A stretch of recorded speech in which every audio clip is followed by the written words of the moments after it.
Pradesh Congress committee అధ్యక్షుడు మహేష్ కుమార్ గౌడ్ గారు అవును ఆ 10 మంది మా పార్టీలో చేరినారు అని స్పష్టంగా చెప్పారు.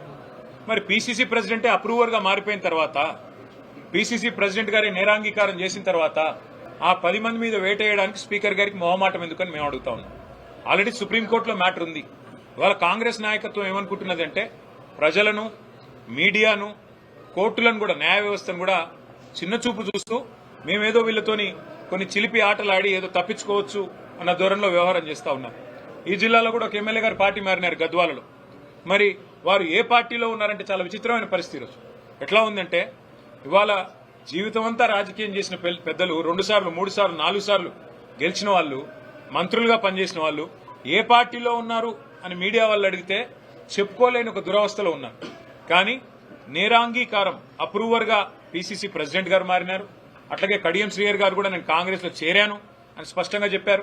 ఇవన్నీ ఆన్ రికార్డు మీడియాతోనే చెప్పారు. కాబట్టి ఇంకా ఇందులో చర్చించడానికి కానీ, తర్కించడానికి కానీ, పరిశోధించడానికి కానీ ఏమీ లేదు. వెంటనే వారి మీద వేటు వేయాలని చెప్పి మా పార్టీ తరఫున మేము డిమాండ్ చేస్తున్నాం.